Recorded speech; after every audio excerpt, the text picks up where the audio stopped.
What are the primary reasons he has returned?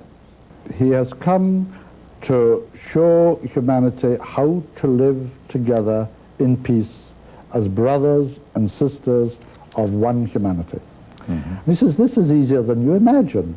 It requires only the acceptance of the principle of sharing. He says we have a choice.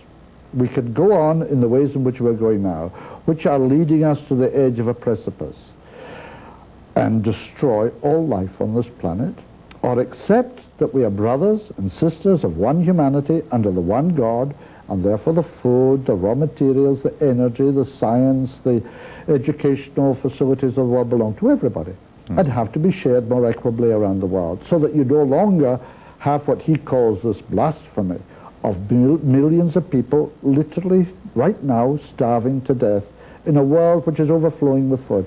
Why has the Christ stayed so behind the scenes when there are millions of people starving in the world? Why doesn't he come out and solve the problem? By karmic law, he cannot simply create all the food and share it out and give it to all the starving millions, and we would say, oh, that's good, we don't need to do anything about this, you see? Clap our hands. This absolves us from our right to do it. It's our problem. But this obviously means a great change in political systems. Indeed, and of course we're witnessing that taking place right now. Yes. Talk a little bit about that. What is his role, if any? He has poured into the world a new energy, which he calls the energy of equilibrium. And this brings about harmony in the world. It acts through the law of action and reaction, which, as you know, are opposite and equal.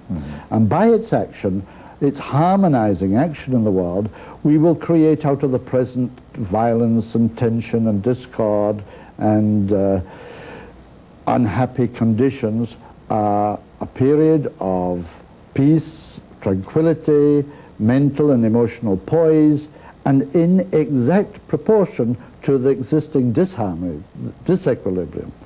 Through this law of cause and effect, our negative, destructive thinking patterns, thought forms, create the extraordinary disturbance in the weather patterns all over the world. And as soon as we come into equilibrium, they too, nature itself, will come into equilibrium. So he's seeking to show the interconnectedness of everything. He said everything in creation is composed of atoms, and all of that atomic substance is interconnected.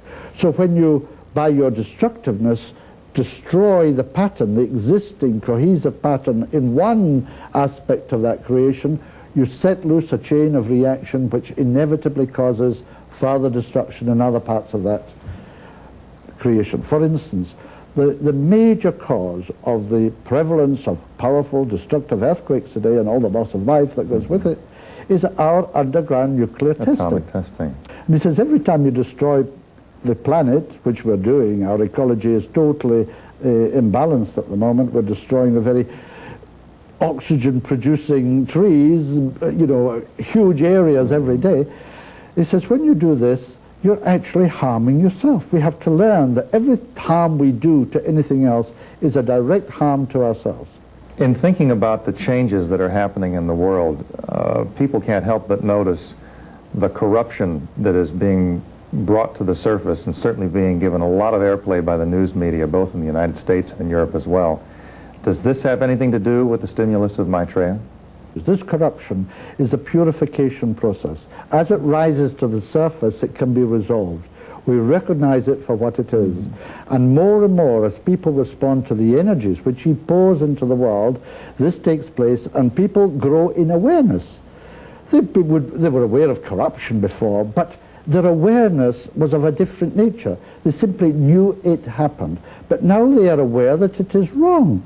And that is why they've turned on the leaders in East Germany, in Czechoslovakia, in Romania, in Russia, in Poland, and so on and so on. One can go on, in South Africa, and all over the world. This tendency is towards not only democracy and freedom, but to cleansing the body politic. And so bring in those who really care altruistically about the well-being of all people. So suddenly, in a place like Czechoslovakia, you don't get a politician at the head of affairs, you get a playwright. Playwright. And this is foretold by Maitreya. Let's get back to Maitreya himself. How does he appear? The most common is to appear to people in their dreams. And this has happened to people by the thousand all over the world, in every country. That's the most common way. The second is to appear to people as a kind of apparition. You know, they have a vision of him. It's not a dream, they're awake, but it's not solid either. It's somewhere in between. That's also very common. And then he will appear just like you, as a solid physical man, suddenly appearing in a room or a street or whatever, people in a park bench sitting there, and he'll suddenly appear beside them, looking however he may wish. He can change his appearance at will. Some people see him as an old man, maybe dressed in rags. Other people see him as a young man. Nearly always he dresses in the community in London in white Pakistani clothes with a little skull cap, crocheted skull cap on his head. He's neither young nor old. And he has a bit of a beard, dark beard here, dark, lustrous eyes and very high cheekbones. He's very tall and slim. That's the normal way he's seen. Is he acting alone in this coming out? He will eventually be followed into the world by about 40 masters from all parts of the world. There's one in New York. There's one here in LA, in the mountains, just above LA. There is one in London. There's one in Geneva, one in Darjeeling, one in Tokyo, one in Moscow, one in Rome. The one in Rome is the well-known master known to all Christians as Jesus, the Master Jesus. Jesus, who was in Palestine, is a great master, works closely with Maitreya moment to moment, and has been living in Rome for over 3 years. The Vatican knows this story. They know that all I'm saying is true. Why are they keeping a lid on it? You have to ask them. Well, I'm asking you.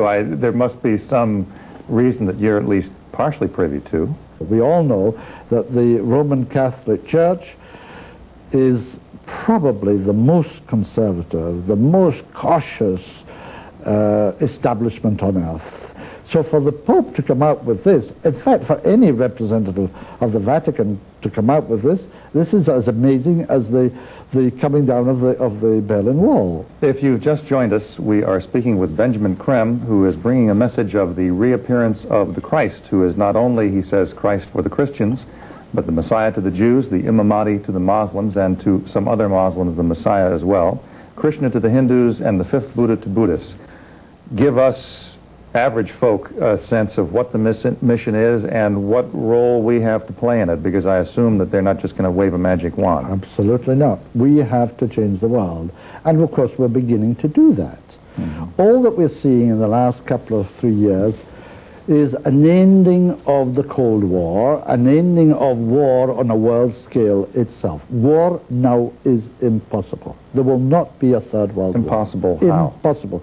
If the United States sought to launch an attack on the Soviet Union, if the Soviet Union sought to launch a missile attack on the United States, these missiles would be stopped in their tracks in 1.5 seconds. A new technology has been right off the launching pad. They would not leave the launching pad.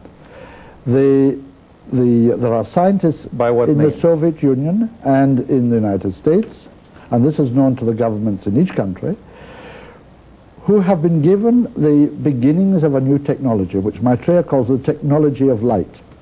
And this is known to your leaders, it is known to the Russian leaders, some of them, and this is the reason why Mr. Bush and Mr. Gorbachev are helter-skelter dismantling not only the Berlin Wall, but every obstacle to unanimity and cooperation. And of course, if the superpowers can live together in peace, then the whole of humanity can live together.